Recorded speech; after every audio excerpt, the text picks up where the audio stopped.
fear, you're born with two fears, falling and loud noises. Everything else is learned. Or if in addition to learning falling and loud noises, you're afraid of your parents, or you're afraid of your dad, or you're afraid of your community, or you're afraid of the boogeyman, you're going to be afraid of the boogeyman. You don't have to. You have to look at the situation, and when it presents itself, then react and take action. Kudos to anybody that can sit down and put pen to paper, finger to typewriter key, whatever it is, and be able to put their thoughts into a tome of the written word. Magic. It's magic. It really is. So congratulations. It puts ideas and concepts into people's minds, right? Yeah. Oh, yeah. Yeah. I think it's fantastic. Speaking of hugs, that's been the upside of this book, right? When I told my story, right? I can't believe how many people walk up to me and start giving me hugs. Women, that is. I'm not a man. I've been getting more hugs. If I'd have known about this years ago, I would have had it in it. What an angle.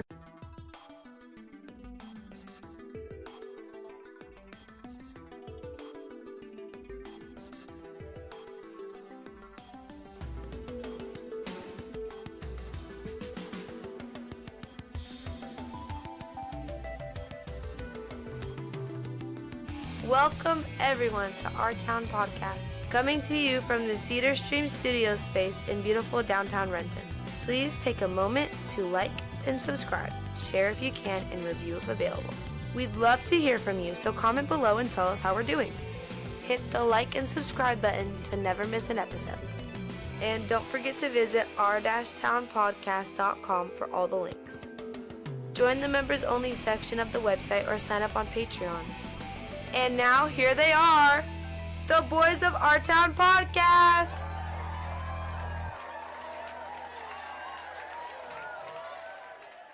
Well, welcome everybody to another exciting edition of Our Town Podcast. Extraordinary. Yes, it is. Boys, episode number 145. What? Yes. It's incredible. Tonight, boys, we've got a special interview with author, medium, spiritual journeyist, holy man, Navy veteran. I mean, his resume is long. It's pretty amazing. And varied, and he's an interesting guy. But author D. Paul Fleming, we'll chat with him in a little bit. Before that, I do want to give you guys the safe word for tonight. Which is who's naked? So if anybody's not feeling safe, just yell out, who's naked? And we'll stop this here program and check on you. You folks can do it at home. Just yell out, who's naked? And hit pause, take a bath, take the cat for a walk. Take the cat to the bed. Collect some fall leaves. Yes. Ground yourself. Bake a pie. Whatever it is. That's because the author Victor Hugo reportedly liked to write in the nude. Oh. Well, maybe he didn't like to write in the nude, but he would write in the nude because he felt like he needed less distractions. So he would take his clothes off, especially when he was writing something like Les Miserables. He would give his servant his clothes so that he couldn't decide to just get up and walk out and wander the village and do whatever. It really focused him on creating a literary masterpiece. And some people, I guess so. Yeah. We should ask Mr. Fleming if he has a servant that he can hand. How many authors have servants? No. Man, Hugo is rolling. Yeah, I don't know much about Victor Hugo. Anyway, we're going to forego headlines this evening and jump right into our fascinating chat with D. Paul Fleming. Yeah, really looking forward to it. Author of several books, which we'll discuss with him and go from there. Sound good? Sounds great. All right. Welcome, everybody. D. Paul Fleming to the show. Yes. Author extraordinaire, holy man, Navy vet, guy that's lived life pretty fully, D. Paul.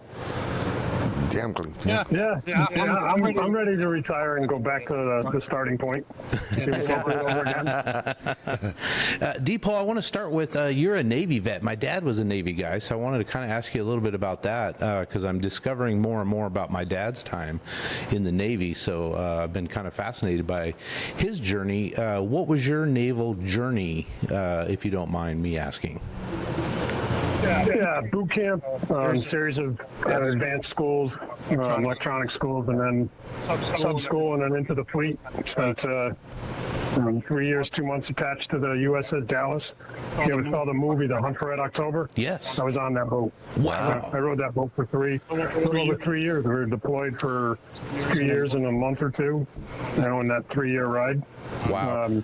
DePaul, submariners are a special breed of person, right? Whoa! Yeah, did you happen to ever just do a bunny hop out of the water like Hunt for Red October in the movie? Had you ever done one of those? So that's an emergency blow. There it is, that's right a there. picture. He's showing it. The USS Dallas doing one of its doing an annual blow. I actually got that photo from the executive officer. He was the XO on the boat in the early 80s. That's the 1980s to you young folks.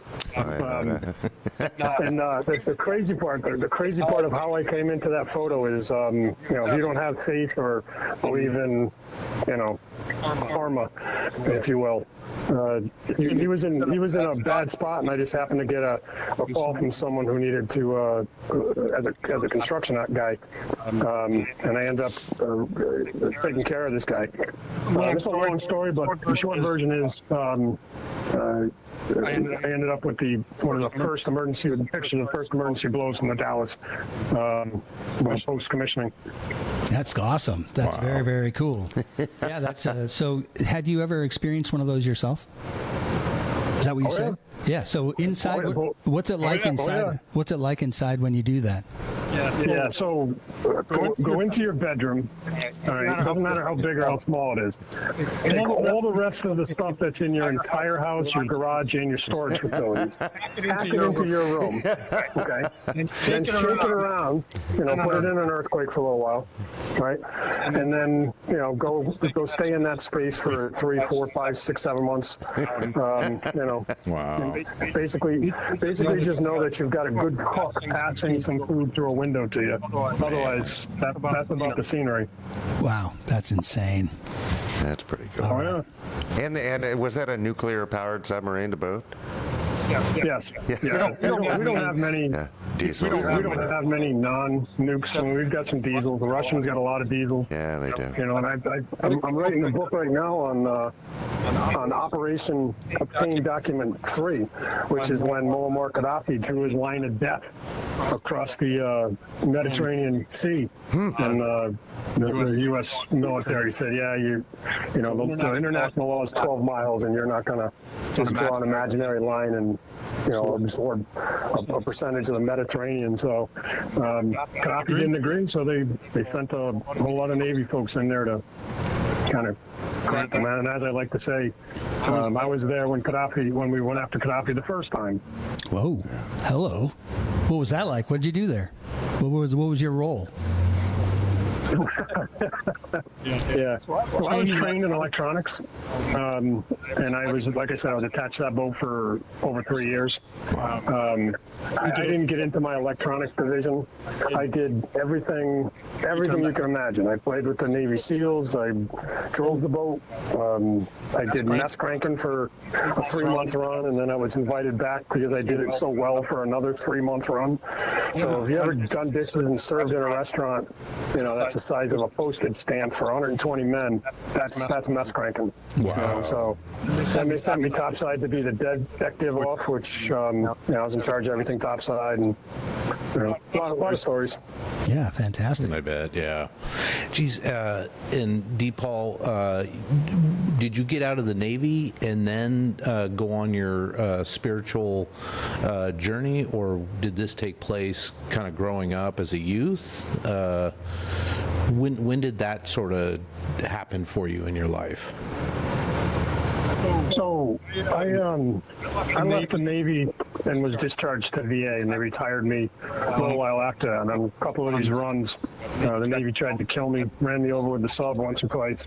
So my military career ended with an appointment at the VA, which ended up with me writing a book called A Date with Suicide, which talks about the 50-plus men who, veterans who commit suicide a day. But my spiritual journey started when I was a kid. You know, I was always gifted, always could see things. I remember seeing an angel at a particular church in our hometown, you know, when I was very young. You know, but I did everything I could to kind of stay away from that for the longest time.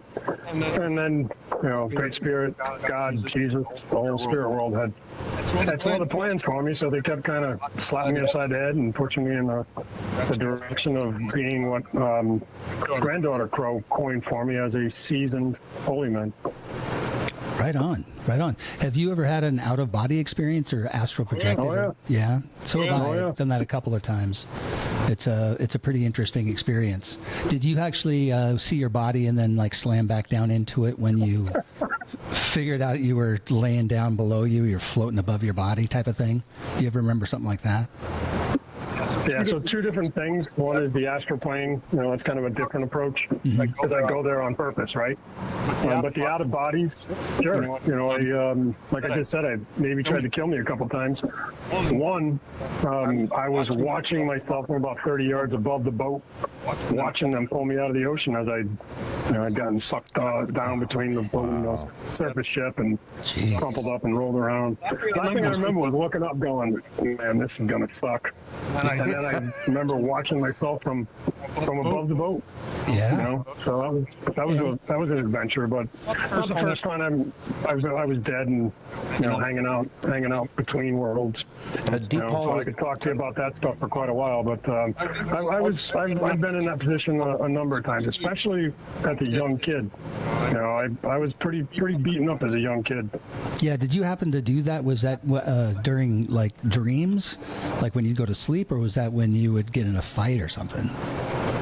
You said you got beat up a lot, or you got in fights or something? Yeah, I had a stepfather that I named Crazy. He used to beat the life out of me a couple of times, literally. That sucks. That's kind of where that comes. 13, 14 years old when I overcame that nightmare and moved on. But the end of that nightmare was literally one of the two of us was going to end up dead, and the spirit world stepped in and said enough, and kind of told me to walk away, and I did. Okay. Well, what's that? I was about 14. If you ever want to read a great book about it, 2,442 Steps to Crazy. That's the name of it? 2,442 Steps to Crazy. All right. Yeah, that's D. Paul's other book. So yeah, no, I think we're going to have a whole library shelf of your books. Yes, indeed. You're right. Oh, I definitely need to read that. Yeah, that's something that happened to me twice at my aunt and uncle's house down in Portland, or just south of Portland in Happy Rock, or Gladstone is what it's called. But yeah, very, very, very interesting. So my mom is the only other person that I've ever had that I know of that's had that experience, and you're the next person that I've talked to that's had an out-of-body experience. I am somebody. Yeah. Do you have people contact you based on your book, or because when they read it, they do you? Okay. Oh yeah. Cool. Oh yeah. Again on the topics, right? I mean, I write in so many different genres. It makes the editor insane, but to me, I just write what comes to me. So I am stunned at the number of people, male and female, who have come forward and say, listen, man, I had a brutal life, and your book helped me move past it. As for the book, A Date with Suicide, like I had said, a guy I served with, this is a crazy story. A guy I served with on the USS Dallas downloaded that book when he was flying back from another crew member's funeral. He had just committed suicide.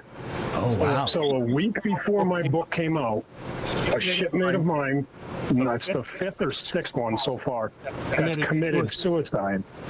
This other veteran was reading the book on his flight home. He was going home to kill himself. He called me up and said, listen, I'm reading your book, and right now it's saving my life. So that's where I've helped and continue to help, not just veterans, but anybody that's suicidal. And I spent a little over a year working with them, and it was just a Dallas reunion. And I didn't get there, but they awarded me the Dallas flag for the most outstanding veteran crew member in the 40-year history of the boat. Wow. Yeah, so I got another flag around this room, right? Yes, absolutely. And I really appreciate D. Fleming coming from I'm not a veteran myself, but coming from a long line of veterans. My son is a veteran, and just knowing what these people give, men and women give to our country, putting their life on the line, sacrificing their time, their families, time with their families, and just coming back. They should be just the most revered citizens of this nation. And I just I'd settle for valued. I'd settle for valued for those folks. It comes from a place of love and from heart when I say thank you for your service, by all means. I appreciate that. Yeah. And it would seem like you say, if you're a vessel for these words to be put onto the page, then that's a great indicator that you wrote that book at a time to save that man's life. Yes. One of your ship brothers, right? That's a great indicator that you're on the correct path, yeah? Yeah, I would agree with you, because there is nothing in this world that I thought would get me to tell my story as a child, which, again, book 2 on the Steps to Crazy series comes out early next year.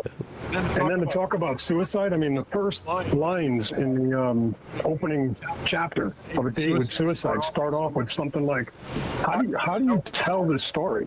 How do you explain to people your deepest, darkest secrets, right? How do you tell people about anxiety, about the want to kill yourself?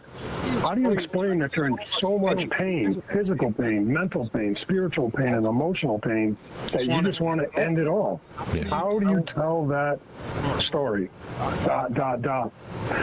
And I said, well, I guess I'll start at the beginning.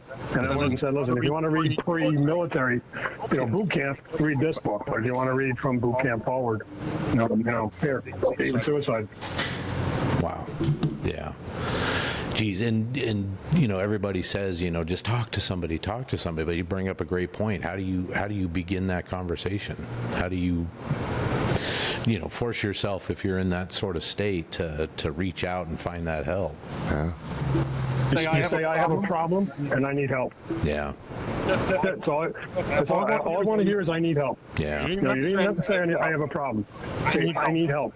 Okay? Because back in the late 80s, early 90s, it started coming to me in those exact same words. There's something wrong with me. Why am I so angry? Where are these emotions coming from?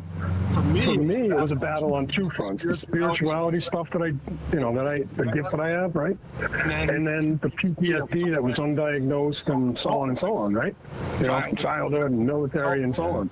Again, I'm not looking to. I've never made excuses for anybody. These are challenges that I volunteered to go into, and I have to volunteer a way to get out of it.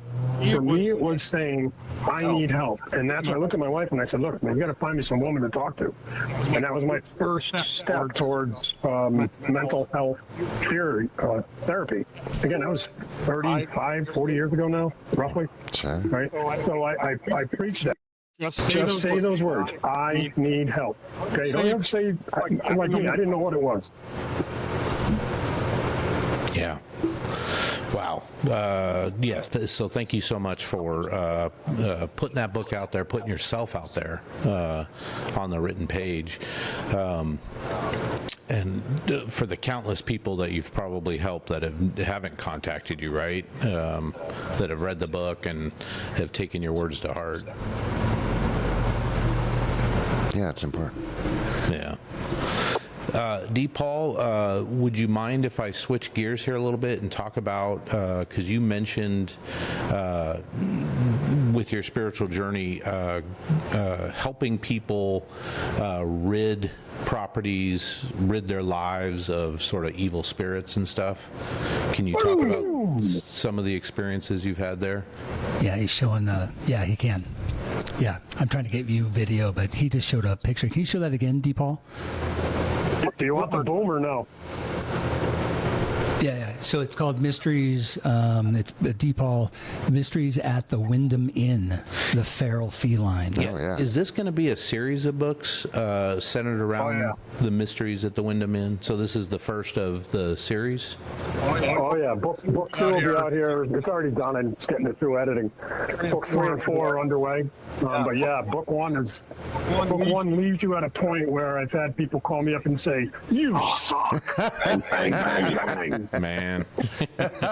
Critics. Yeah. We No, want more. those are 5-star critics. Yeah, Oh, they okay, want gotcha. more. Yes. Oh, You more. Sorry, I heard that wrong. ended book 1 with my toes over the cliff, and I'm leaning too far forward. I love book 2. Man. I mean, that's a problem you want to have. Yes, That's yeah, right. I heard that wrong. How many books do you see? Are you? Is there enough experiences to carry this through many volumes? Oh yeah. This people have already asked me. Some of the folks that kind of read my stuff before it gets released, they said I can see 4 or 5 more books in different directions. Is that where you're going with this? And I said, yeah. So there's these gray ladies who are really witches, maybe, and they are the witches of Hampton. Now, the witches of Hampton, and a lot of this story is very true. Okay. So there's a lot of different directions to go in this, from the Native American angle through the witches of Hampton, who are still active in a few miles from this particular building. All the secrets inside the Wyndham Inn. It's an exciting series. Yeah, that's great. Where is the Wyndham Inn, DePaul? So the Wyndham Inn is literally in Windham County, inside the town of Wyndham, in a village called Wyndham Center. Okay. So when they originally carved out Wyndham Center out of the wilderness, the Wyndham Inn followed sometime after. What year was it built? So the sign on the building says 1783, but the spirits tell me differently, And there was a building there before the brick building that's there now. But this building is right at the intersection. Well, if you know American history, when the French troops landed in Newport, Rhode Island, and marched, eventually to New York, they came down Route 14 and banked a left at the Wyndham Inn and marched another 5 or 10 miles to the Lebanon Green and camped there for a period of time on their march to New York and pushing the Hessians and the British troops out of New England. Wow. Is it operating in today, DePaul? Nope. They shut it down maybe 20 years ago, I think. Okay. A group bought it, and they're converting it into a museum. Oh. And I've always seen the ghosts that are there, but the key to the Wyndham Inn is the girl called Miss Elizabeth. 300 years ago, she was hanged, not once, but twice. And since it was post-Salem witch trials, and in New England you could no longer burn witches at the stake, they rigged this trial and then hung her. But when they hung her the first time, it didn't take, and she survived. And not only survived, but kind of cursed at them through the botched hanging. Okay, and the crazy part is when they hung her the second time, her father was within musket shot with a governor's pardon in his pocket when he comes over the hill and sees the noose, and it stopped quickly. Wow. Man, oh man. I mean, that's almost a how-to set up a curse. Yes. Yes. Wow, that's awful. Jeez. But what a great. That's how you get interest in your book, right? That's a dynamite paragraph. Well, listen to this part. The next part goes to talk about where Miss Elizabeth has been seen from that day to this, walking the streets, staring in windows, walking the farm fields of Wyndham Center, and then some. There are countless police reports of people saying there's a shuttled woman on the side of the road or in the cornfields. The fire department has come to the Wyndham Inn untold times trying to find a cat that's stuck in the chimney or in the walls, and that's from all the scratching that goes on where people can't see it. And when they converted it into a series of apartments, these folks were being terrorized by the ghost in there. And I listened to the stories of the living telling me this stuff, and I get to listen to the stories of the ghosts. So in this book, the narrator is actually a ghost. So good. Interesting. Talk about a ghostwriter, huh? Yeah. And because you have exorcised spirits from property, does it help if the spirit wants to move on? And yeah. Okay. But then is the reverse also true? If the spirit is either malignant or confused or something, does it make it more difficult for you to help them usher on? Very difficult. Very difficult. Most of the stuff I work with is dark energy, meaning the stuff I clear out. The folks that want to move on, there's so many people out there that can help them. And I'm not saying I don't, okay? But let me give you an example. There's one property I was looking at. They're very, very dark. I call them tricksters. They're low-level demons, and they attach to the living and then the soul when the people pass. So these two children and a third entity had cords attached to them from this trickster. Okay, and for the life of me, I couldn't break that cord. And again, it's a long story, but I needed the two children to be willing to break free, like you guys are saying. And then the third entity, I couldn't really see what it was. It looked to me like it was a mix of a dark energy, maybe a gray energy. But finally, it took a lot of work, but finally I got those cords broken. And again, I'd like to say, I use the word I, but it's all the spirit world doing the work. I'm really the conduit, right? But eventually enough power came in that it pulled the energy out of the darkness, freed up those children's souls, and kind of whisked them away. I don't know what happened to them after that. That's kind of that part of the spirit world a little bit above my pay grade. Once Archangel Michael comes in and scoops everything up, he doesn't come back and report to me.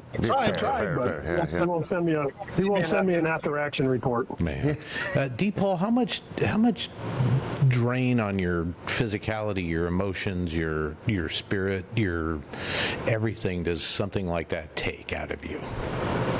Yeah, so that's a great question. Yes, it is. When I'm doing healing work, it is exhausting. Okay, and the reason is you're bringing in so much light through the top of your head and through your body, out your hands or your heart. Okay, that it literally sucks and zaps all of your physical energy. I've done healing on people where I can be exhausted for 2 or 3 days afterwards. Now compare that to clearing houses or doing exorcisms on people or some of the other stuff, land. That can be tricky because of wide, vast areas. So much energy can move, but it does. It drains me at different levels. Sometimes, like I did a veterans house not too long ago, and I expected to be exhausted for a day or 3, and I wasn't. And then on another one that I thought was going to be rather easy, good Lord, it took me almost 4 or 5 days to get the wobble out of my knees, if you will. Yeah. Is there an emotional toll? Do you carry? I mean, at the end of the day, you're doing a good thing, but is there an emotional baggage that you carry after you do something like this? That's another question I've never heard before, and I got to say, you guys are pretty smart at what you're doing over there. That round table of brains. Only Saturdays. Right? Emotional? No. I mean, it's extremely rewarding to look at the aftermath. Like one of the places I cleared recently. Once we got that entity, my wife and I got that entity out of there, wrapped up, and the angels, took it away. The light that came back into that house, it's not like you turned the light on and everything went bright. It went bright. It's like a haze. It's just being blown out of the room or the home. Like a cat. In this one particular property, as the darkness was literally being pulled out, it was almost like there was a vacuum that sucked in the white light, or the joy, if you will. And this flock of birds that was sitting in this tree all flew up out of the tree and surrounded the house, landing in the yard and all over the place.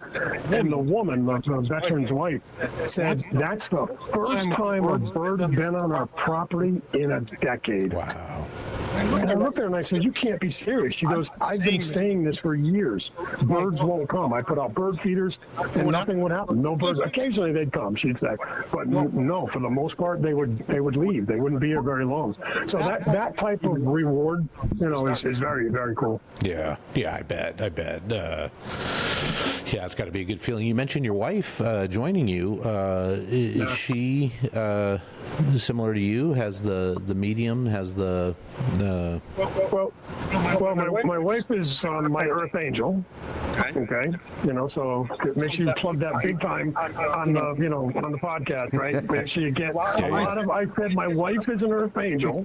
Okay. Is it Deepal? Is your wife an earth angel? My wife is an earth angel. Did I tell you guys that? She is the greatest. Right? 50 years we've been running around. Wow, good for you guys. Nicely done. Good for you guys. So my wife can sense darkness. She is a hardcore Irish Catholic, white as the ghost you can see on Halloween. Okay, she doesn't buy into the Native American. She doesn't put it down. She doesn't go any way other than to read the Bible. And God bless her. I love her for all that. Okay, but she does have some gifts that she doesn't really like to talk about or promote, or she'll go in and especially doing prayers and raising the vibration. She's phenomenal at that. But this is where it gets crazy. I can't really sense evil, and I'm not afraid of it. Okay, but she can. So in some of these places that we go, did I lose you guys? Nope, we're still here. The video cut on there. Yeah, he froze. Yeah. Still got me? Yeah, we got you. Okay. So I'm working without a camera here, so if you hear splat, that's me falling on the ground. So anyway, we walked into this particular house, and it was. I knew something was there, but she knew instantaneously that this was one of the devil's minions. And she said, and I didn't pick it up until I could start smelling some stuff and feeling some other things, and then seeing what's going on. Because for the most part, to me, these things are like either black forms, or they kind of give it away by dressing up in these trickster outfits. An Abe Lincoln hat and a tuxedo is a key indicator for me that it's a trickster trying to pretend to be something that it isn't, right? Hey, Deepal. But my wife can really pick up on it. Deepal? Yep. Hey, I did lose you. It looks like I'm going to send you another invite. Can you reconnect? Because we can hear you. The reason why we can hear you is because you're coming through on the P8. But I can't see we don't have you. Video. But I don't know that I have the video access. Can you do that for me? Are you there? There he comes. You guys got me? Yeah, there you go. There it is. Yeah. I got you. All right, well, Perfect. Then that was nice. Yeah. Sorry about Swing. that. So let's back up. Let's start over just so in case we missed you, and the audio didn't go through. I think the audio did go through, but let's just try that again. I was born. And then he met an earth angel. Are you originally a Connecticut guy, Deepal? I am. I was born in Hartford, and other than the Navy and literally going around the world. My wife and I lived in Boston for a little while. Had a couple kids there, and came back to Connecticut. Yeah, I found this fascinating too, and God bless you. How many kids? Is it four kids in sixth 26. grade? Wow. 26. That my wife knows about. That would be six kids. But when I married my wife, I warned her. I said, listen, I spent 2 weeks in Australia and didn't spend $1. So if some kid comes knocking on my door someday, okay, listen, I just want to put that out there. Okay, so far we haven't had a knock, and it's just the six. Yeah. So we do have 9 grandchildren, and wow, congratulations. Any sense of from them that they have some of the same otherworldly abilities that you do? Yes. All of them, yes, or just there some? Well, one's a borderline atheist, so you're not going to really come across too many atheists that believe in the spirit world, because they don't seem to work hand in glove, right? Yeah.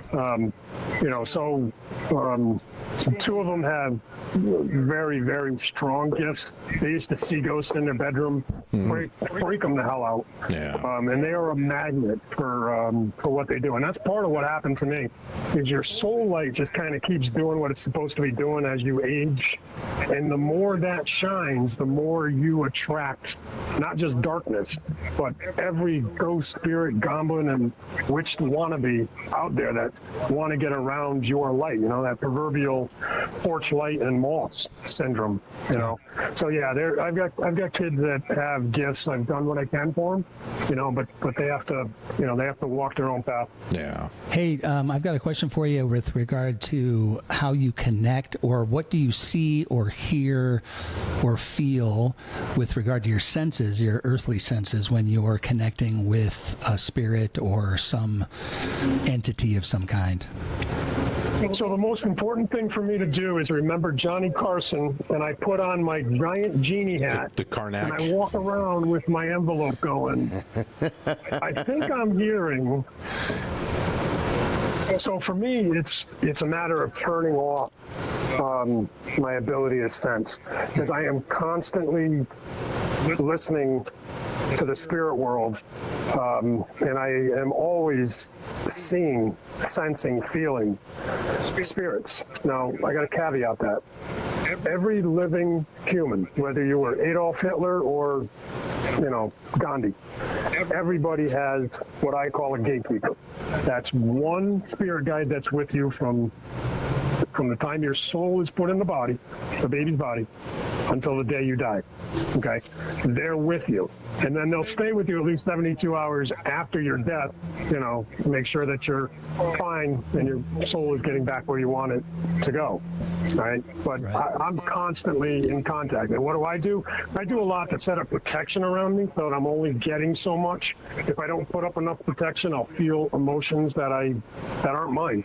And that was something that took decades to learn how to deal with. Was that meditation, or what did you learn? Because when you said you have to disconnect from your senses, that's kind of what you're doing when you're meditating. You're taking your attention of your spiraling thoughts and all that, and just getting rid of them. And that takes practice and time. So what is the key to getting rid of and getting into that state for you? So meditation and breaking off, 2 different things to me. For me, it's what I do is I just ignore it. Okay, and at times I'll tell my gatekeeper to push things back because it's just getting too noisy. Meditation is a different game. For me, meditation is about focusing on my breath in through my nose and out through my mouth, and then waiting until I've quieted my mind enough where you kind of enter that next frequency, if you will. Sure. A lot of people think you're lowering your vibration. You're actually rising it, right? The higher you raise your vibration, the closer you are to white light. The lower the vibration, the darker, or the heavier the energy. That's right. So for me, this is a great story because I'm a warrior, right? I'm a spiritual warrior and I'm a Navy warrior, right? I'm not one of these guys that are going to go meditate, right? There's no kumbaya in my world, right? Yeah, but it's the best thing ever, isn't it? Well, when I couldn't solve crippling anxiety, the voice that talks to me said, "Well, stupid, when you're ready, start meditating." Wow. I said, "Fine, all right." So I put my head back, turned on some Native American drumming, and I said, "How does this stupid thing work? In through the nose, out through the mouth." Right. And after, a period of, I focused and focused and focused. For the briefest second, maybe 3 to 5 seconds, that anxiety was gone. Yeah. Now, I snapped out of my meditation. I felt the anxiety, that burn in my gut was gone. 5, 6, 7, and then bam, it came back.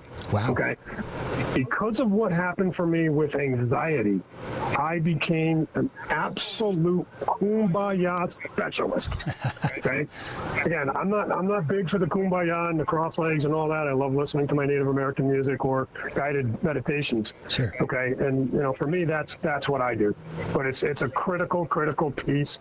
I've got great stories of how I connect in meditation with using my, trinkets, magic stuff for some people. To me, it's crystals and stones. Sure. What do you use for stones? I helped another vet. So on this one, I'm not sure there's a crystal out there that I'm not aware of or have, kind of in my inventory. But at the heart, you got your black tourmaline, yep.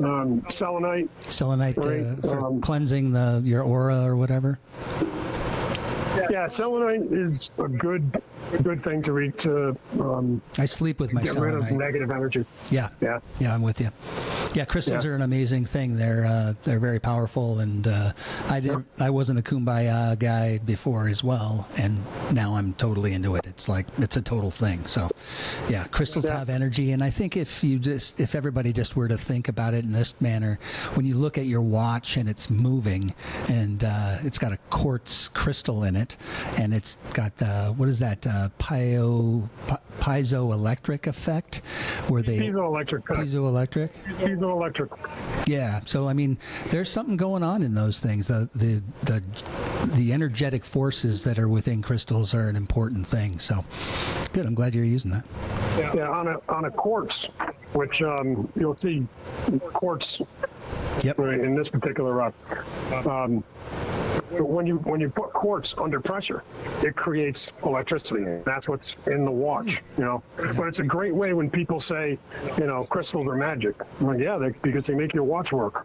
Yeah. I'm going to steal that from you. Yeah, it's an easy way to kind of let people know that it's not voodoo and not, it's actually electromagnetic, power. Everything's electromagnetic. And so if you can get inside that toroid of your own mind and let it relax, I think you can get there. That's really helpful. I'm going to, do you have any how-tos in your books to get to that point? Yeah. So I don't write the technical specs in the books. Okay. But if you have any understanding of this conversation, you will pick up piece after piece after piece. Sweet. Because in every book, I talk about the 4 corners of our existence: our physical, mental, spiritual, and emotional. Sweet. I talk about everything in 4s and coming from the right to the left, or from your left, always going to your right, and how to approach things and crossing thresholds and so on. So it's especially in the Mysteries of the Wyndham Inn. Okay, there's a great dance that I teach in this book through one of the characters so that she can break off the darkness's connection. Okay. Now, people have asked me to say, is that real? And I said, when you come to the Wyndham Inn and you get an entity to attach to you, if you don't know that dance, you're taking it home with you. Okay.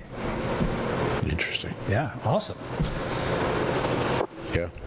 Yeah, I'm blown away. I think that's fantastic, and you're absolutely. I'm a believer. I'm a total believer, and I've got I've got my eye on your Wyndham Inn book for sure. Oh, yeah. Yeah. Yeah, looking forward to it being a series too. So I think we all put it in our shopping carts, right? Yeah. But you could find on Amazon, and then DePaul, you can also go to your website as well, right? You know, gentlemen, I got tired of doing maintenance on a website. Shut the damn thing down. You can find me on Facebook, and my books are available on Amazon. That's right. I've had a couple of editors, are they publishers, reaching out because I'm self-published, right? You know, but they've reached out, so there's some interest, and I got a pretty good feeling that this book, Mysteries at the Wyndham Inn, will get picked up by Hulu. You know, and on that note, I had dreams about my book, 2,442 Steps of Crazy, becoming a movie. Not too long ago, our oldest son said he had a dream of the movie being played out, and part of it was made in hometown Willimantic, where it all happened. No. Right on. Nice. That's great. Yeah. I encourage everybody to go grab DePaul Fleming, Mysteries at the Wyndham Inn. The first book is The Feral Feline. It's available right now, right? Yes, sir. On the Amazons. Also, go back and look at your first two books, Date with Suicide and 2,442 Steps to Crazy. Crazy. I hope I got that right. Look at that guy. Look at that guy. He's crazy. Yeah, go pick them up right now. DePaul, it was fantastic to talk to you, sir. I hope that maybe we can do this again. Yeah, we should make this a regular. Yes, yeah. Especially after the next in the series. You said it's done. You're just waiting to get it all published. So sometime early next year for the second. It's just doing the editing thing, and that's the most boring. Dry, editing, spell check. Yeah. What does this mean? What, it's all that crap that goes along. This is fun. I love doing this stuff. Right, doing the editing. Yeah. Boring. So it's I could probably release it in 30 days, but I'm kind of shooting for end of year. Okay. End of year, January. Man, kudos to anybody that can sit down and put pen to paper, finger to typewriter key, whatever it is, and be able to put their thoughts into a tome of the written word. It's magic. It really is. So congratulations. It puts ideas and concepts into people's minds, right? Yeah. Oh, yeah. Yeah. I think it's fantastic. When you read this, let me tell you what you're going to experience. You're going to be there. I don't care which book it is you're reading. This is the theme from everybody who's talked to me about my writing. And it's humbling because I feel a lot of it comes from Great Spirit, but they tell me that when they read what I write, they feel like they're there. They see it with great vividness, right? They can sense the emotion that's going on, so it's quite a gift that I'd like to say has more to do with Great Spirit than what's behind my old eyes, because I don't think I'm that smart. Well, anybody that can write 3 books is got a little bit of intelligence. Default 4 books. That's right. Yeah. Are you a sit down and just do you have it in your head and you just sit down at a typewriter or a computer and you're able to just sort of crank it out, for lack of a better word, or do you come in and do a couple of pages and then come back later and kind of rework those pages and then come back later and add a little more to it? What kind of writer are you? Yeah, so I have to be inspired. I have to feel it in order to write. I know that the difference between writing like the Mysteries at the Wyndham Inn series, that's more listening to the ghosts and what they want to say, and then kind of looking at the interviews that I've done, and then organizing the thoughts, okay? And I wait for them to kind of form in my head before I put them down. And then sometimes I'm typing as fast as I can type, waiting to see what the hell it is I'm coming up with next. What am I going to say next? This is cool stuff. Do you have to give co-writing credits? Listen, all the credit goes to the baby Jesus, Great Spirit, and all the guides that are around me. Okay, and my wife. Remember that the best one in the book is my wife. Yes, okay, yes, absolutely.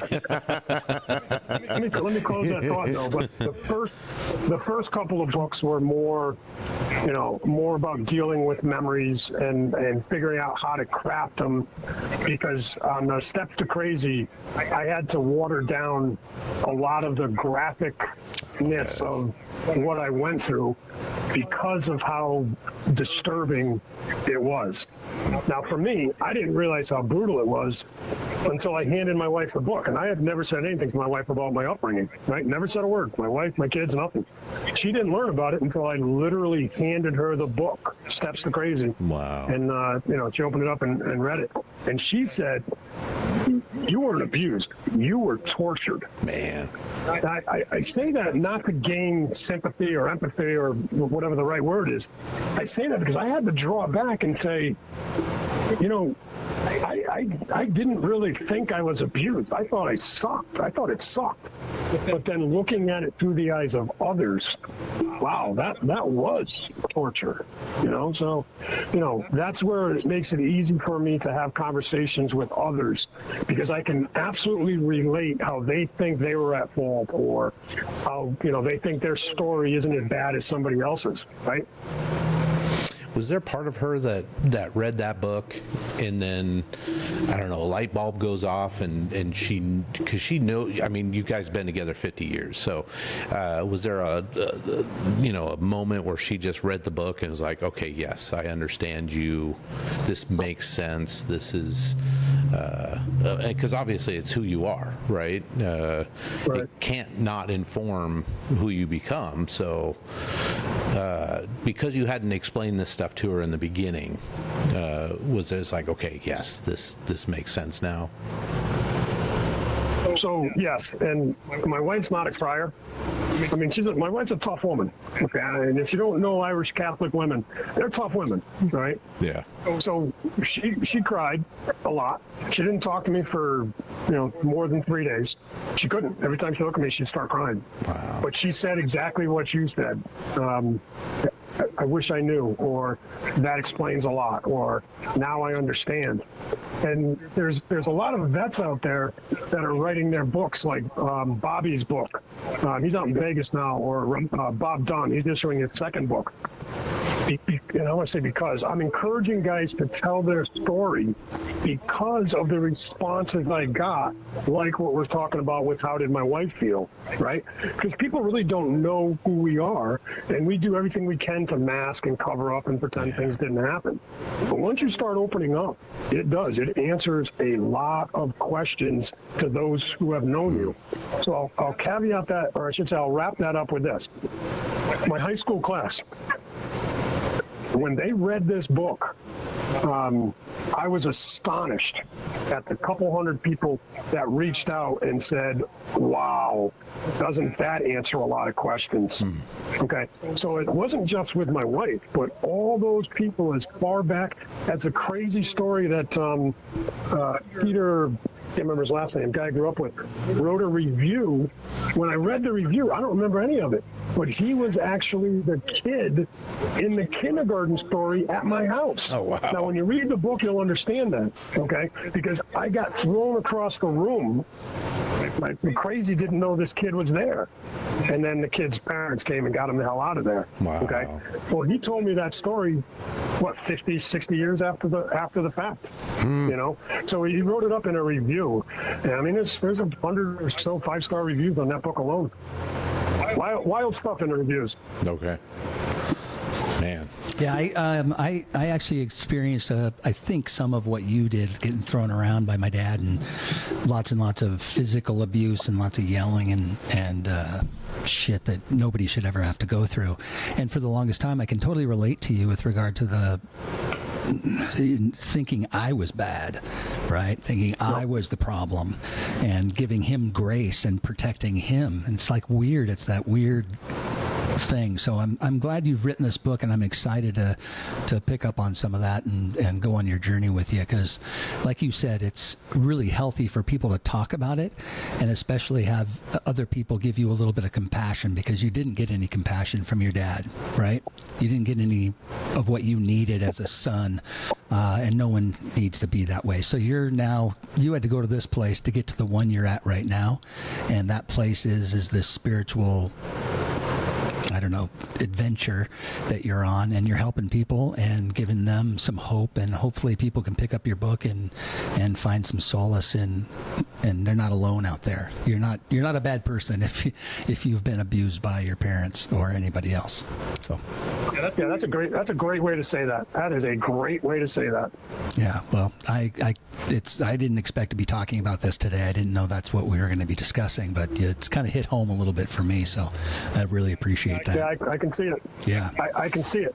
Yeah. Okay, remember we were talking about what I can feel and sense? Yeah. I can all but taste everything you're experiencing right now. Yeah. Okay? So if you don't mind, I'm going to send you some love and light and some angel hugs, baby. We're going to send you some angel hugs. Nothing better than an angel hug. I don't know. I got a hug from my wife's pretty good, too. Yeah, I'll take a... Speaking of hugs, that's been the upside of this book, right? When I told my story, right? I can't believe how many people walk up to me and start giving me hugs. Women, that is. I'm not a man. But I've been getting more hugs. And if I'd have known about this years ago, man, I would have had it in it. What an angle. Right? Yeah, well, I would have definitely... There's nothing better than a hug. There's nothing better than a hug from a good-looking woman, right? Yes. Yeah, I give pretty good hug. If I see you I'll give you a big old hug. Well, you got two men right there that can take that hug for me. Okay. Right? You got it. You got it. Absolutely. Yeah. Yeah. Geez. Deep. You guys having fun or what? Absolutely. Oh, yeah. No, Totally. it's fascinating. I'm blown away. Fascinating. Yeah. What else you guys got? Well, yeah. I was going to ask Deepal, besides your Marines and your spiritual and your writing and Navy. that sort of thing. Excuse me, Navy. Oh, sorry, Navy. I'm fired. I can do anything on my last day. Yeah. What I mean by that is, what else? Are you a golfer? Do you give sermons? Do you speak at the church? Are you a culinary guy? What else do you do? Nothing. All I do is God's work. Gotcha. So I'm not a big church guy. I don't bash religion, and I'm not I go to church with my wife. We don't do it as much anymore, but no, I earned the title of 100% disabled vet, so that kind of limits my physical abilities, especially in the last year of growing. But I love my solitude. I really do. Peace, right? I'm comfortable around the spirit world and my wife, and it's been a life, right? Yeah. It's been a life. So I'm kind of enjoying the solitude, if you will, and I just wait for the calls to go clear houses and people and write these books and so on. So I don't. And I'm not really a golfer. I like spending my time with my wife. But then you got to think about it. We were together for a long, long time, and now we finally have the opportunity to be her and I. So I'm going to be as selfish with her as I can for as long as I can. Yeah. But when you're out and about and you're with, let's say you're going to the grocery store with your wife, can you how what was that movie? I See Dead People. Sixth Sense. So your sixth sense is this ability to feel energy and sense things. Are you able to sense things from people when you're walking through a crowd and that sort of thing? God, yes. And that's one of the reasons I have kind of withdrawn more and more from society. I wherever I go, I have to prepare for it. I have to put up protection. I have to be constantly on this vigil. You mentioned the grocery store. If I told people what was going on inside Big Y, they would lose their minds. Right? there's this portal that I continually see, and it looks like one of the cliff paintings from the New Mexico's, okay, where the Mayan calendar kind of shifts, all right, and that thing spins around. I kid you not, in the produce section of the Big Y in our hometown, okay, and it's a which, you know, when I walk in there this week, will it be there or will it not be there, and what's coming in and what's leaving, okay, and when I see people that have darkness around them, sometimes darkness will try to attack me to prevent me from getting to those people. Again, I'm not looking to have a conversation with people in a grocery store. I'm not a big fan of people. I really kind of like the spirit world and do what I do to help people. But it's all the attachments and the cords that are connected to people that make it so difficult for me to relate to folks one-on-one. Okay? And here's the last part of that wheel. Spirit will tell you things through my mouth before my brain will register it. And it can get you into deep trouble. Let me give you an example. 3 or 4 decades ago, my wife and I are in, hometown bar, right? Was it the Iron Horse? I think it was. Okay. Friday night packed, right? What do a couple of 30, 40 something year olds, kind of reveling in the last days of the bar scene, or the last few times they'll ever go out to a bar in their lives. And as my wife moved to the side, this woman, really good looking woman, just comes by me and she brushes up against my arm. Okay. And before anything else could happen, my mouth opened. I looked at her and I said, "Oh, you have cancer." Right? This woman turns as white, and she was whiter than my wife. Okay? Wow. Her boyfriend, though, had a different reaction. This guy, who was 9 foot 11 inches tall, okay, he looked like a bar stool stood up sideways with an attitude. Okay? Wow. He flinched. I'm saying to myself, Michael, we're going to need some help here. Archangel Michael, hello. Okay? Well, this girl just kind of put her hand on him, looks at me, and she says, "What did you know?" I just found out today, and I haven't told anybody. Now, I looked at her, and I said, and my wife knows well enough. So she kind of moved in between us, and I peeled off, right? And she stood there with my wife asking questions. And the short and skinny of it is, my wife said to her, he sees stuff, senses stuff, and so on and so on. So that's kind of the thing I'm constantly on high alert for. If I'm not walking around like this, anything can come spilling out. And usually when it does, 9.5 times out of 10, it's going to be controversial. Okay? It's going to be something that needed to be said that's going to piss people off. Yeah. Period, full stop. Well, I think Okay? that's... Now imagine being that part of your life where if you guys, when you leave your studio and you're walking down the street, you're concerned that you could say anything to anybody. And the reverse of that happens. People will walk up to me and start telling me their life story. Okay? Now I know why, because their spirits are trying to connect with mine and do some things. But I've got to politely stand there and listen. Okay? Paul, that's a lot of energy you got to process, isn't it? Yeah. Yes. Yeah. Yes. Man. Is that kind of why you're not hermit, but is that kind of why you're solitude? Because is it exhausting just to be out? Yeah. Yes. Yeah. Yes. And then earlier you had asked about the emotional, right? Yes. Now that's at the emotional toll. So a girl I grew up with. You gotta be careful how I say this, because I don't want to tell tales out of school, and I don't want to tell somebody else's story. But anyway, this girl got hurt bad. My wife and I went to see her in the ICU, and as soon as I walk through the sliding doors, I can watch these 2 dark entities. One quickly scooted out of her, and the other one scooted but stuck extremely close to her. Okay. Now I got to watch these 2 things because I don't know what they are yet. And I look at my wife, and she says, she just takes her head. I can see that she's sensing something, but it's not bad enough for her to stop in her tracks. Okay.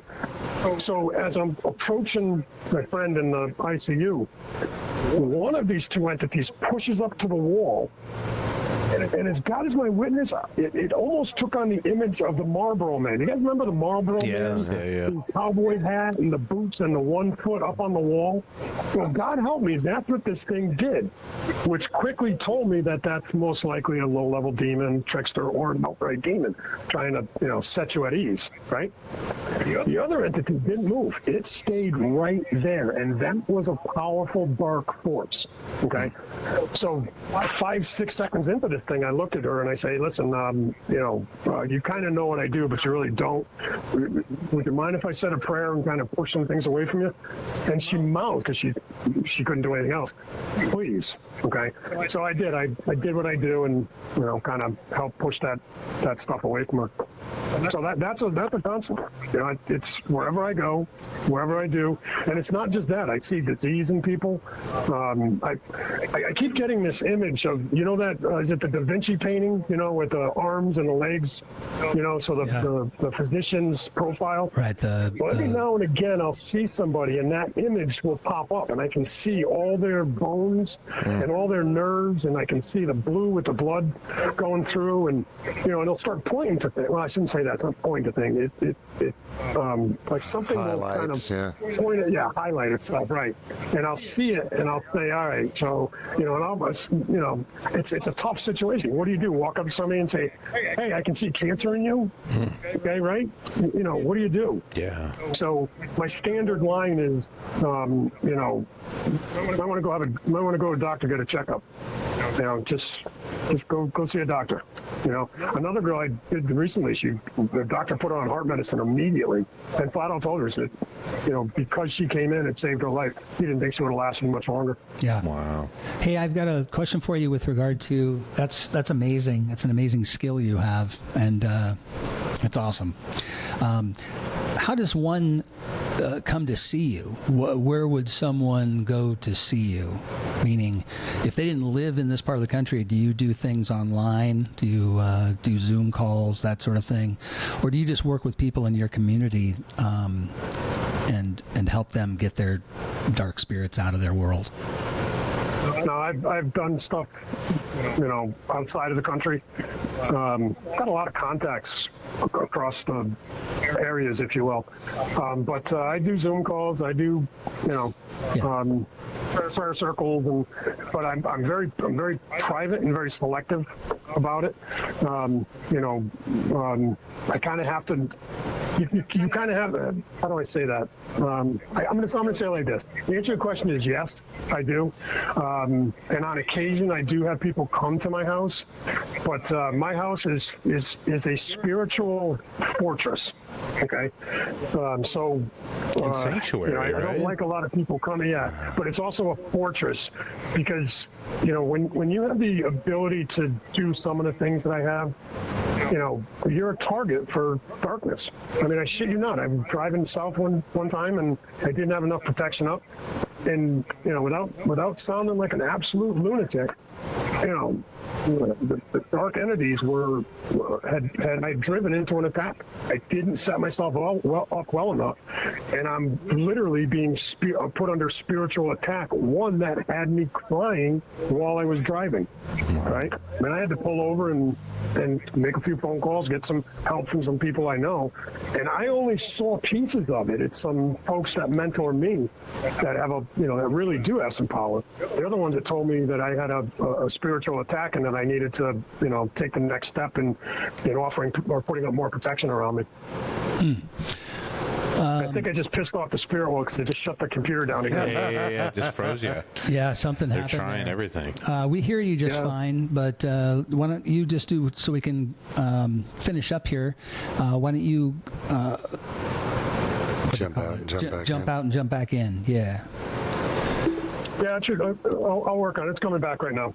Okay. But you'd be surprised how many electronic devices get blown up around me. Do you have any Faraday cages? Do you have any like metal or anything like that around? What's your best line? You said it's a fortress. What's the best line of defense then that you use for keeping Is it just your mental state of mind? Yeah, like intention or glyphs of some kind, or any kind of written. I think he's gone. Oh, Go on. I'm here. Oh, yeah, I'm here. Okay. Yeah, go ahead. I'm here. Glyphs or... Oh, yeah, just any. Is it just your intentions that are able to keep these things at bay? Willpower, or are there physical,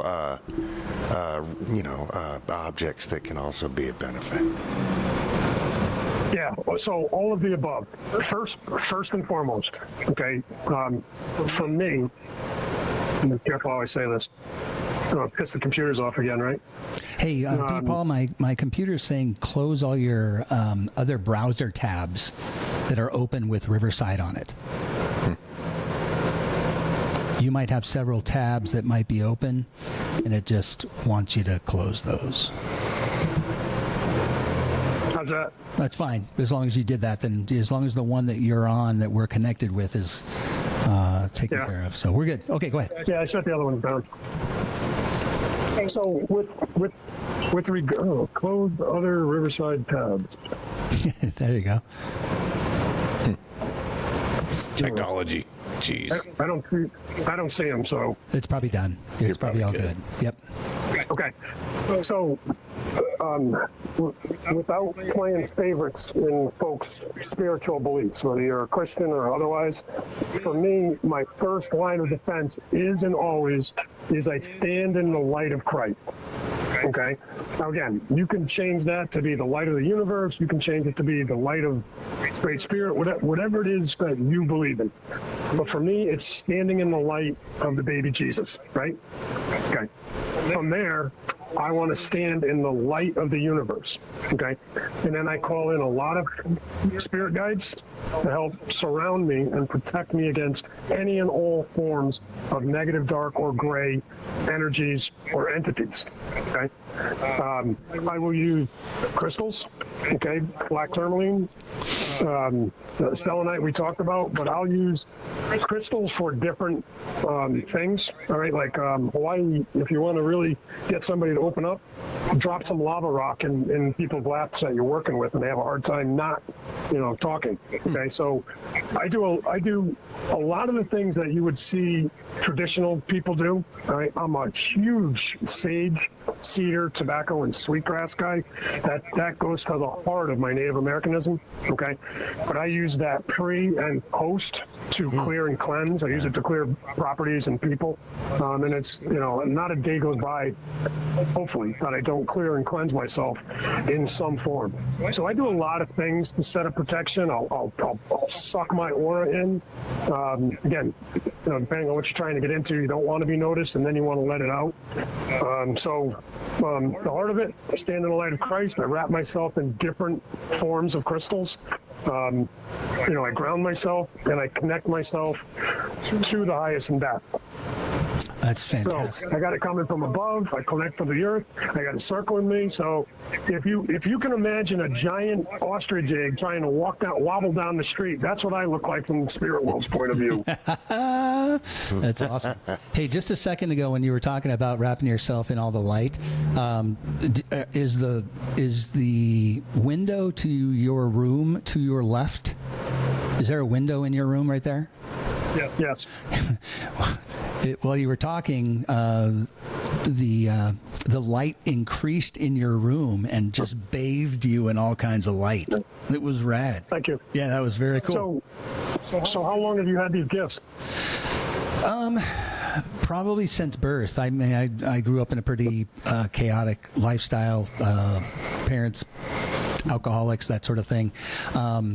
But I've always been kind of a person that does the same sort of things that you do, is like about saying that person has cancer.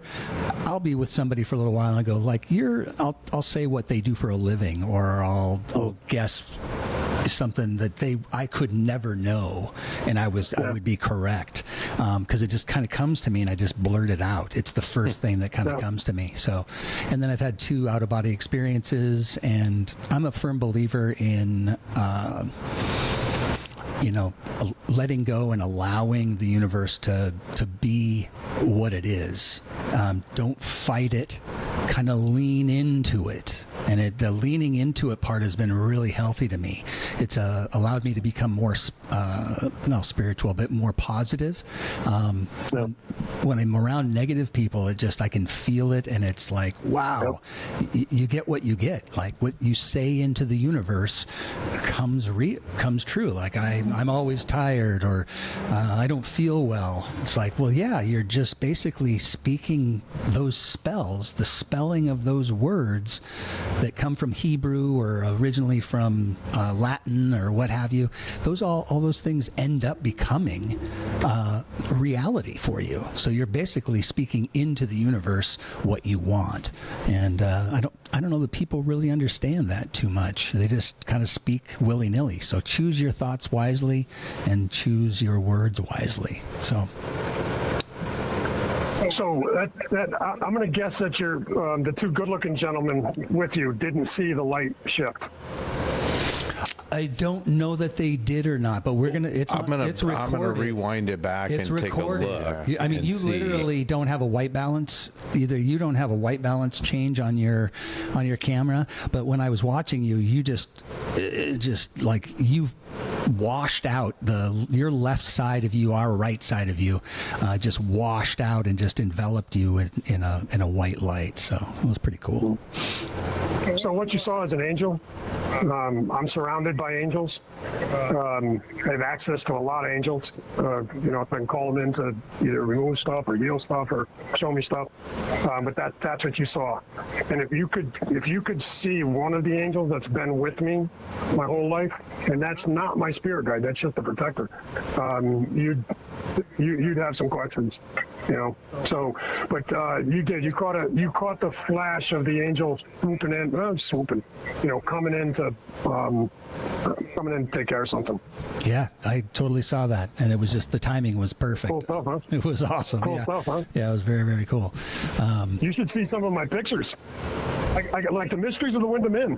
I posted some pictures on, just a couple of them, right? I go there and I snap pictures, and I'll call to the ghost and I'll say, look, come to the window and show me. There's one picture and I do. That's exactly what I do. Come to the window, show your damn self. I want to take some pictures. Okay. This one picture I posted on Facebook, I said, you guys tell me how many faces, how many ghosts you see. Okay. And I mean, there's north of 10. Okay. But I know that there's a lot more than that. All right. Wow. So that was an interesting photo. So if you ever want to do that, let me know. I'll snap some pictures. Orbs. I've got hundreds and hundreds of pictures of orbs with faces, plain and simple in them. Wow. And honestly, if I did it today and called out to everybody, again, I got to be careful that I don't allow ego to enter here. I'm going to get bitch slapped, right? Sure. So because it's not a carnival show. I don't hear any ego. You were shown that white light on purpose. Okay. Yeah. Not sure what it is, but you're gonna figure it out. Your gifts are a lot more than you let on. And before I forget, trauma gives you a sneak peek behind the veil. Every time I was dealing with trauma, I got closer and could see more behind the veil. Yeah, because there is a veil. It's definitely... Yeah. And meditation allows you to kind of get more in contact with that. And I meditate every day, and it helps a lot because it's taught me how to pick the thoughts that serve me well, and I don't have to entertain thoughts that I don't... I've got that capacity to do that now, where lots of people spend time in the spiral, that the what if, looking at the absolute worst possible case scenario that could happen, and I just choose to look at the best case scenario happen. Whenever my mind goes into a state of looking for the worst case scenario, I just stop and I do something called revision, and I just revise those thoughts and put myself in that position of looking at it going well. So if we've practiced all our lives to see how it would go bad, because you and I were, and many of our listeners probably have grown up in violent backgrounds and families, that experience of being hurt makes us a person that observes everything like a fly on the wall. You have to make sure you're protected so that everybody else in the room is safe, right? You're basically protecting your dad, or you're protecting somebody else, and anticipating everything that they need so that you don't get hurt. I think that's what I did when I was a kid anyway. Is that right? Yeah. You are spot on. Yeah. So, and I don't have to do that anymore. I don't have any more anxiety. Meditation's gotten rid of all my anxiety, and I have control now over just looking at things and seeing them for what they are, and not being afraid of them. Right? I don't have to be afraid. Yeah. Fear. You're born with two fears: falling and loud noises. Everything else is learned. And so, if you've only learned to be afraid, or if you've, in addition to learning falling and loud noises, you're afraid of your parents, or you're afraid of your dad, or you're afraid of your community, or you're afraid of the boogeyman, you're going to be afraid of the boogeyman. You don't have to. You have to look at the situation, and when it presents itself, then react and take action. But there's no sense in worrying along the way. You just have to be prepared. Like my friend Scott McMurray, he is a kung fu expert and has had a school, and he practices, and he's a total sifu, man. He's a badass. Well, sometimes he goes out and he's nervous when he's out in public, and he doesn't like that feeling, so he just removes himself from that situation. He's anticipating getting jumped, or he's anticipating a fight or something like that. And probably because he's thinking about that, that might happen. But he's a really calm, cool, collected guy nowadays. But using that analogy, you've spent all this time learning how to do these forms and how to fight and protect yourself, that in that situation, only when you get to that situation should you worry or have your heightened senses ignited, so your cortisol and your central nervous system is all ignited, right? Does that make sense? Yes. Yeah. So let's worry about what goes right as opposed to what goes wrong. Right? Yeah. Right. So there's one thing that I keep hearing while you talk, and that's you need to trust what you get. So you're already reading people's energy. Another way of saying that is you're able to hear other people's thoughts. Okay. Right. Now, that's very common for guys like me. Okay. And I can see that you have that ability too. Okay. The distinction is sometimes you're hearing a spiritual message, right? And sometimes you're reading the energy. Being able to differentiate between the two is extremely tricky. Yeah. So you fall back on this one thing. Trust what you get. So when you say something or see something or know something, just trust it. And the hard part is don't worry about the rest. Just trust it. Yeah. Yeah. Lean into Trust your instincts. Yeah. Yeah. I'm with you, man. Well done. Yeah. You got some pretty good gear. Go ahead, Deep. I'm sorry, go ahead. No, I was just going to say, Deepal, I learn more about Jeff every day. I've known him for a year or so now, and every day I learn something new about him. So Yeah. thank you for being here and bringing some of that out of him. I appreciate that. Yeah, I know, but didn't you send me that $20 to get me to pull that stuff out of him?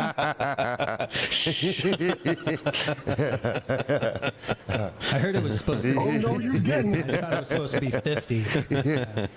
Oh man, you guys, we're running out of time here. But Deepal, I want to thank you so much for coming on and allowing us the time to get to know you. I encourage everybody to go to Amazon right now, look up Deepal Fleming, Yes. And check out his multiple books on there. More to come. We are all, I think, going to go order our copies right away so we can do it. And Deepal, I want you to email me. You've got my email, so I want you to email me when the new book comes out, so maybe we get an opportunity to kind of chat about that and chat about just life in general some more, because this has been really awesome. Yeah, well, listen, I've got plenty of time in my hands, so if you guys want to have me back often, happy to be here. Awesome. You guys seem fun, so. Yeah, we'd love to have you, man. That Yeah. sounds like a fantastic idea. Yeah, absolutely.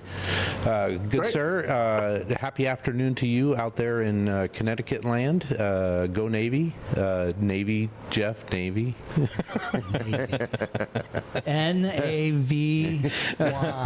D. Paul, my dad was Navy, as I mentioned, and I had a bunch of buddies in high school join the Marines.